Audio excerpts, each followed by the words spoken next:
तो आज फिर हमारी आर्च ब्रिज पे वीडियो रहने वाली है। 4 ऐसी चीज़ें बताऊंगा जो आपको अलग लगेंगी इस ब्रिज की कंस्ट्रक्शन में बाकियों से, और इंपॉर्टेंट चीज़ भी है। एज ए सिविल इंजीनियर आपको इसके बारे में पता होना चाहिए। इसका एक्सपेंशन जॉइंट दिखाऊंगा, गोल्डन जॉइंट दिखाऊंगा, और जो ब्लास्ट लेस इन्होंने स्लीपर्स इसमें यूज़ किए हैं रेल डालने के लिए, ट्रैक डालने के लिए, वो आपको दिखाने वाला हूँ। और ब्लास्ट से बचने के लिए डेक पे क्या लगाया वो आपको दिखाने वाला। तो जब हम वर्ल्ड के हाईएस्ट जो चनाब ब्रिज है, रेल आर्च ब्रिज है, उस पर विजिट पे थे तो हमने एक ट्रेडिशनल चीज़ से हटके एक चीज़ देखी जो यहाँ पे यूज़ किया जाता, रेल यहाँ पे डाली जा रही थी। तो वहाँ पे कोई ब्लास्ट यूज़ नहीं किया था, मतलब कि यहाँ पे कोई भी जो छोटा छोटा आपने केंकरा देखा होगा, छोटे छोटे स्टोन देखे होंगे, वो वहाँ दिख रहे नहीं थे। तो इंजीनियर से पूछा तो उन्होंने कहा कि यहाँ जो भी ट्रैक डलेगा, जो भी जहाँ रेल दौड़ेगी ब्रिज से अप्रोक्स टनल तक, वो ब्लास्ट लेस होगी। मतलब उसमें कोई ये ब्लास्ट यूज़ नहीं किया जाए। तो बोल्डर्स होते हैं छोटे छोटे, आपने देखा होगा ट्रेडिशनल, जब पटरी पे जाओगे आप, ट्रैक पे जाओगे, वहाँ नीचे बोल्डर्स होंगे, उसके ऊपर स्लीपर होगा, उसके ऊपर रेल होती है। लेकिन यहाँ पे जो कंस्ट्रक्शन की गई है वो की गई है ब्लास्ट लेस। आजकल मेट्रो प्रोजेक्ट्स में, काफ़ी प्रोजेक्ट्स में हो रहा है, क्योंकि इससे एक तो मेंटेनेंस चार्जेस कम होते हैं, दूसरा इसमें ब्रिज है तो इसमें डेड लोड कम होगा। तो इसको ट्रेडिशनल से बदल के विद ब्लास्ट लेस स्लैब कर दिए। कंक्रीट स्लैब भी बोला जाता है इसको, जिसमें देखो डायरेक्ट जो स्लीपर हैं सेमी प्री बनाए होते हैं, मतलब उन्होंने हाफ जो लगा लो बने हुए हैं, बीच में स्टील है, इनको यहाँ लोकेशन पे लाके तो वो सेट किया जाता है। लेकिन जहाँ जो डेक पे आप देख रहे हो, डेक पे सीधा ग्रिडर टाइप बनाए हुए हैं, उन पे रेल दौड़ेगी। तो ये बहुत अच्छा नया इनोवेशन मैं बोल सकता हूँ जो आर्च ब्रिज में किया है। वैसे एक मोस्ट इंपॉर्टेंट चीज़ जो हमने देखी, जो हर ब्रिज की कंस्ट्रक्शन में होती है, लेकिन यहाँ हमने जब देखा तो काफ़ी बड़ा वो एक्सपेंशन और कंस्ट्रक्शन जॉइंट आपने सुना होगा। कोई भी चीज़ है, कंक्रीट है या स्टील है, और इवन यहाँ पे स्टील यूज़ किया जा रहा था, तो उसका एक्सपेंशन और कंट्रैक्शन को कंट्रोल रखने के लिए, क्योंकि यहाँ गर्मियाँ भी कब बहुत ज़्यादा रहेंगी, सर्दियाँ भी बहुत ज़्यादा रहेंगी, तो उसको कंट्रोल करने के लिए यहाँ एक्सपेंशन जॉइंट प्रोवाइड किया गया। ये सामने आप देख रहे हो बहुत बड़ा स्पेस, आप अप्रॉक्स 1.5 फुट स्पेस होगी। सर्दियों में जो स्टील होता है थोड़ा कॉन्ट्रैक्ट होगा, मतलब सिकुड़ जाता है ठंड में, और जैसे गर्मी आएंगी थोड़ा एक्सपेंड होगा ये जो स्ट्रक्चर स्टील है। तो उसको कंट्रोल करने के लिए लगाया होता है एक्सपेंशन जॉइंट। अगर एक्सपेंशन जॉइंट यहाँ नहीं होगा तो आपको मतलब स्ट्रक्चर को दिक्कत आ सकती है, उसमें क्रैक्स आ सकते हैं, उसमें जो जगह नहीं मिलेगी तो वो चीज़ बेंड हो सकती है। तो इसलिए ये चीज़ प्रोवाइड की होती है। तो आपने इसका एक्सपेंशन और जो कंट्रैक्शन जॉइंट है वो भी देख लिया। देखो अभी जब पहले आर्च कंप्लीट हो गई, फिर उसका डेक बन गया, लेकिन उसके ऊपर आप ये ट्रैक के साथ साथ ये देख रहे हो जाली लगाई हुई है। ये मतलब एक अलग से पूरी मैश का ऊपर जगह रास्ता बनाया हुआ। ये किस लिए बनाया, कोई ज़रूरत तो शायद नहीं थी। तो ये बनाया है कि अगर फ्यूचर में ट्रेन से कोई कुछ फेंक देता है इस पर, मतलब TNT हो गया या छोटे मोटे ब्लास्ट की चीज़, तो वो जो नीचे डेक है, जो एक आर्च के ऊपर स्लैब डाली हुई है, लगा लो, मतलब जो एक 63 mm थिक जो पूरी शीट डाली हुई है, तो वो डायरेक्ट आर्च पे है। तो डायरेक्ट अगर उस पे इम्पैक्ट होता है किसी भी ब्लास्ट आइटम का, तो वो उसको कुछ हद तक हानिकारक है उसके लिए।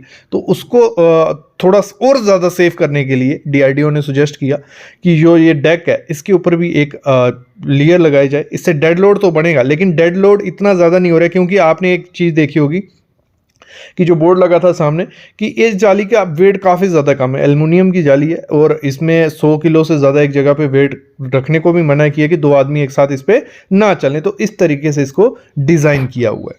तो एक और इंटरेस्टिंग चीज़ आप यहाँ देख रहे होंगे, सामने एक पूरा कॉलम सा खड़ा है। ये क्या है, यहाँ पे ये लोकेशन को इन्होंने नाम दिया था गोल्डन जॉइंट। आपने न्यूज़ में भी सुना होगा, अभी रिसेंट में जब इनका डेक कंप्लीट हुआ तो उस लोकेशन को इन्होंने नाम दिया है गोल्डन जॉइंट, और यहाँ पे ये पिलर या कॉलम खड़ा किया है।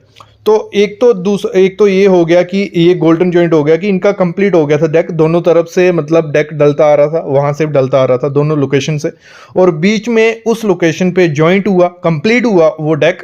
तो जहाँ आर्च, तो उस लोकेशन को नाम दे दिया गोल्डन जॉइंट, और वहाँ पे वो पिलर लगाया गया। और उस पिलर का भी काफ़ी फ़ायदा है, वो पिलर एक सेंसर के तरह काम करेगा कि कितनी हवा चल रही है, किस हिसाब का मौसम है, और भी काफ़ी चीज़ें वो सेंसर एनालाइज करेगा और कंट्रोल रूम तक भेजेगा, जिससे वो पूरे ब्रिज का एक डेटा भी मिलता रहेगा कि कितनी ज़्यादा स्पीड चल रही है, ट्रेन जाने के लायक है वो लोकेशन या नहीं, और भी काफ़ी चीज़ें देखी जाएंगी। और पूरे डेक पे ट्रेन कहीं भी नहीं रोकी जाएगी, एकदम से वो पूरी स्पीड में 90 80 90 या 100 किलोमीटर की स्पीड से वहाँ से वो निकलेगी। और ये है वो लोकेशन, यहाँ गोल्डन जॉइंट पूरा जॉइंट हुआ है। देखो यहाँ आप बोल्ट देख रहे हो, और 6 लाख प्लस बोल्ट जैसे मैंने बताया था इस आर्च ब्रिज को बनाने में लगे हुए हैं।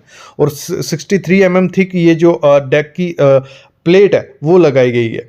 तो ये बहुत अच्छी चीज़ है। और जो इस पे पेंट आप देख रहे हो क्रोजन रेसिस्टेंट है, मतलब 15 साल तक इस पे कोई क्रोजन नहीं लगेगी, ना मेंटेनेंस की इतनी ज़्यादा ज़रूरत है। तो इसी तरीके से काफ़ी चीज़ें डिज़ाइन की हैं कि मेंटेनेंस भी कम रहे, क्योंकि ये रिस्की जॉब, हर अगर इस 2 3 साल में इसको मेंटेनेंस देनी पड़ी तो काफ़ी ज़्यादा खर्चा उसमें लग जाएगा। ये सामने आप देख रहे हो जो इसका पिलर जो मैं गोल्डन जॉइंट बोल रहा हूँ।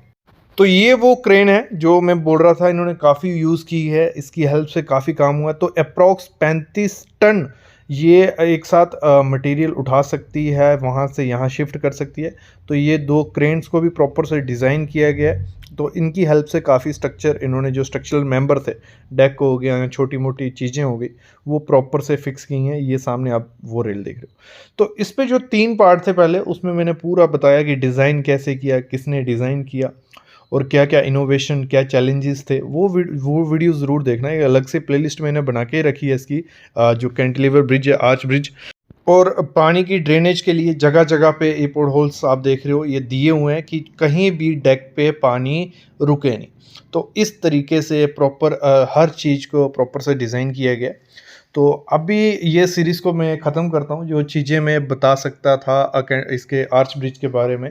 और इसलिए इस पे सीरीज़ लाई क्योंकि वर्ल्ड का हाईएस्ट रेल आर्च ब्रिज है ये।